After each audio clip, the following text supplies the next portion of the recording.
Dudettes, welcome to the channel. Welcome to the channel. In this episode, we're going to talk about Stellar Blade. We're going to talk about what we thought of it. We meaning me. And this is opinions only. This has nothing to do with, I have no feedback from anybody else about this game. I read reviews, but I don't really give a shit about reviews generally. I really don't. I mean, there's some of the greatest games I've ever played were like rated a 5, right? So it is what it is. Okay, but Stellar Blade, I wanted to talk about that specifically in this episode, wrapping it up. So here we go. Let's talk about the good things and the bad things. We'll start with the bad things. Okay? Seriously, this is not going to take a long time because the game is great. To me, the game is like an 8.5 solid. A solid 8.5. No more though. No more than an 8.5. Bad things about the game. We don't have save files. There's one save, and that's it. And you can't save. You need to just wait till it does the autosave. So this came and bit me in the ass a couple of times, where I wish we actually had a save to do, because before you go into a boss battle, you can make that save, go into the boss battle. If you beat it or whatever, you can just keep going on with the autosave stuff. Or if you're like me and you fuck up the recording, I could have went back to that save and then just did it again, right? So, I mean, not everybody is thinking about, people who are recording shit on YouTube, right? But still, there is no save, and that is a negative, okay? The other negative that I had were the areas that didn't have maps, okay? I really didn't like it when the areas did not have maps. It was okay in the beginning, like when I first started playing the game and we sort of had to get from point A to point B, and that's really all we had to do. That's really all you have to do a lot, pretty much, in those areas without maps. They're not as, I don't know if you want to say open, but large. Now, some of them did have nooks and crannies and ways to go here, ways to go there, which made it really difficult to try to figure stuff out, okay? The other thing that I really didn't like was that I couldn't keep the compass up. Okay, they've since fixed that. They added a feature in the last patch, I think the only patch that I had installed, or that they auto-installed, where you can turn on the compass permanently. So that's great. That's the only thing that you have to go on in these areas where there's no map. Or, if you remember, when you were at 807 in the beginning of the game, and then you went, all the way through to the wasteland, to the desert, and then you're like, oh, well, shit, I'm at the point of no return. I need to go back and do the other quests. You go back to 807, and you can't remember a fucking thing, how you even navigated that thing. Because maybe you guys could, but I couldn't. My memory is not that great. So when I go through the game in the beginning, you learn how to play, and there's a lot coming at you. There's, to me, there's the combat, there's all the combos, there's the enemies, there's stealthing, there's where am I going to put my skill points? How do I maximize what the fuck is beta energy? Blah blah blah blah blah, right? And then you die, and then you got to go through and do it again. And then you start memorizing things as you're going. And then you go to the flooded area of the, what's it, Matrix 11? Where you go in, I don't think it was Matrix 11, maybe it was 807. Where you go into the, I already can't remember. Where you go into the flooded mall. In the flooded mall, it's huge. It's huge. There's so much shit there. It's great. But then, when we had to go back there to do some quests, especially with what's-his-face who keeps drinking all the wine instead of saving it for the occasion, I don't remember where that is. So we get back to 807, we do a scan, and then you see that it's 1024 away. So then you go to your nearest fast travel point, and then you try to figure out which one is going to get you closest. You find the one that's going to get you closest, but you can't get there from that one. So I wasn't a big fan of that. Okay. That's all that I have for bad points. Now, there are some annoyances, but I'm not counting them as bad points to me, my own opinion. I think a map only area or no map area is not good. To me, it's not good. If you're going to have a map, it should be a map for everything. If you want to do a Bloodborne where there's no map, okay. There's just no fucking map, man. Figure it all out yourself. That's fine. But then they give you some maps in some areas and not others. Okay. 2 bad points. Good points. Beautiful game. Beautiful. Graphics are great. The wasteland is awesome. You can see things in a distance. You can actually get to them. Every structure that you see, you pretty much can climb it. The quests are really good. The side quests actually are meaningful. They're not just simple fetch quests. There were like 2 of those. Kill 10 of these things, kill 10 of these things. That was like it. There was a couple other ones which is like, retrieve this memory module or whatever. Fine. But they were really easy. It wasn't like I was only doing that and I had to go through the complete area with no map in order to get one little fucking thing. Now there was one quest like that, but it was right next to another quest solution. And so it was like I hit 2 birds with 1 stone. If I forgot to go there, because once you pick it up, it's like, do you want to go back to the board? And I'm like, well, I'm so far in an 807, of course I want to fucking go back to the board, right? But then I'm like, wait a minute, there was another quest in 807 that I need to solve. I'm not going back. So I said no, did a scan, and the fucking thing that I needed for the quest was like right around the corner. And then you could port back. So if I missed that one, that might be that would be a little more than an annoyance. I might have actually mentioned it now, but I didn't miss it, so it was great. In other words, okay. So the game was beautiful. Even when we went into like where Oracle was, it was great. I just loved it. I loved that a lot. I think the soundtrack was awesome. It wasn't up to near quality, but it was awesome. I love that you can change the soundtrack at the camp. However, I would have liked to have been able to change the soundtrack for the whole area. I couldn't. I don't believe I could do that.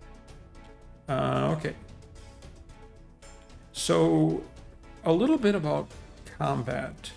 I would say that parry, while it was critical, was not that difficult to do. It was difficult for me in certain areas, but the bosses are very, very well done in this game. That's another good point. The bosses are very well done. And when you fight a boss that's very well done, to me, this is a boss that is a complex puzzle that you need to try to figure out how to beat. You need to be able to combat certain things that the boss is doing, find openings, get your hits in, execute the parry. If you do not execute the parry, you won't win. But it's not like Sekiro, where you must parry in order to beat a boss, deflect. It's not like that. you can still beat the boss just by fucking beating him down. If you can perfect dodge, you don't need a parry. You can just beat him down with beta energy and burst damage, which, by the way, were 2 skills that were fucking awesome. Awesome. The skill tree was overall great. The skill tree, when you put points into things, I saw an improvement. If I were to put points in beta energy damage or shield damage, and then there's an upgrade for that, I saw more of them fucking shield things go away per hit. Awesome. It's not just like oh yeah, you do more damage and then they don't tell you what that damage is. I like that. I mean, there were things like that didn't tell you the damage. And I don't think they told you the damage on anything, but you could see it happen. You could do a quick test. I have it on. I don't have it on. You could reset all your skill points with this thing, which we never did, because you get so many fucking points, you can just max them all out. So I'm not sure why you would want to reset your skill points, but you have that option. You can do it whenever you want. And the gear didn't depend on your skill points. So a lot of times, when you play a Souls game, if you don't have enough strength, you can't wield a weapon. But in this game, you can wield the weapon no matter what your strength is. So that's just a small little bit. And take that into a wider scale. You can wear armor. The armor doesn't really do anything, but you can wear every exospine or the other thing, and it doesn't matter what your skill points are. Very cool. Very cool. All right, I already talked a little bit about the bosses, but I just can't say enough about a game that has really fucking good bosses, man. This game has bosses better than what's the game that we just got through playing? Rise of the Ronin. No boss compared to the bosses in this game in Rise of the Ronin that I can think of off the top of my head. I'd have to go through that again because I'm just making this shit up right now. I didn't write that down, but it's true to me in my head right now. The bosses in this game were better than the bosses in Rise of the Ronin. They were better than the bosses in what was that other game that we played? Let me look here really quick. It was the game that we played.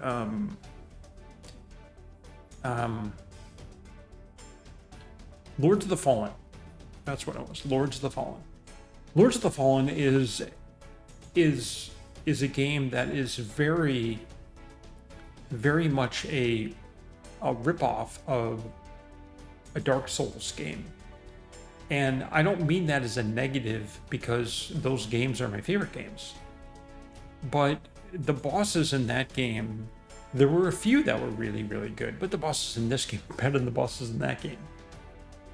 I think one of the reasons why I think that, cheers guys. I think one of the reasons why I think that is because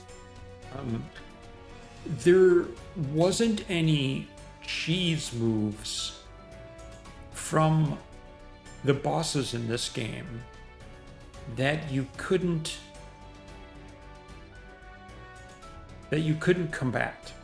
Okay, the boss is going to do a yellow attack that's going to kill you. Well, if you have beta energy, you can interrupt that. Okay, cool. The only time that I felt a little bit like it was kind of cheesy was when we were fighting Adam and he was doing yellow moves in the air, and I did not know how to combat that other than a perfect dodge. But then he would shoot lasers, and so it was kind of like, that's a little much, man. You know, I don't think he needed to be doing that. He was already killing me 20 times, right?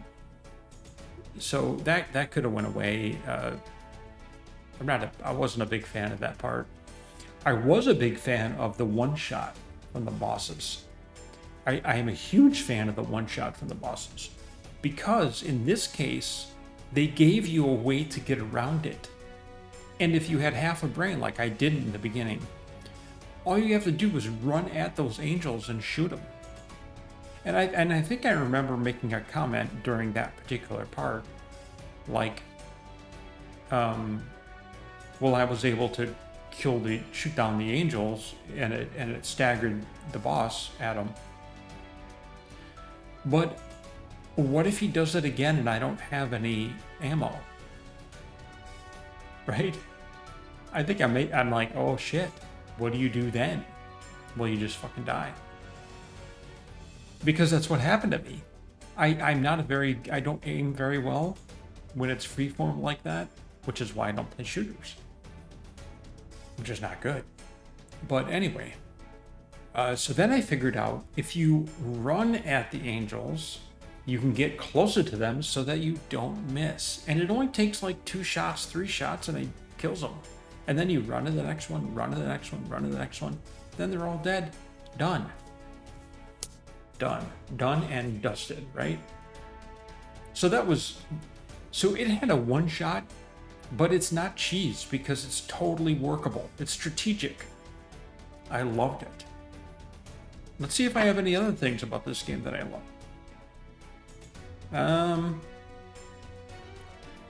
No. I think that's it. I think I hit everything on my list. The soundtrack, the beautiful game itself.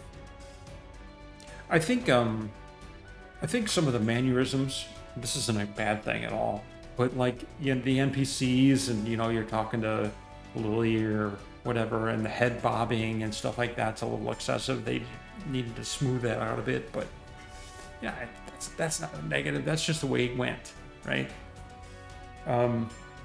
Yeah, guys. So that does it for this game. It does it for this game. I'm probably going to be playing through again. I thoroughly enjoyed it. I really, really enjoyed this game. Well, I hope you guys enjoyed watching me play it, and you guys play along with me. Okay, so we're on now to the next game, and yeah, so I hope you enjoyed it. Please subscribe. See you soon.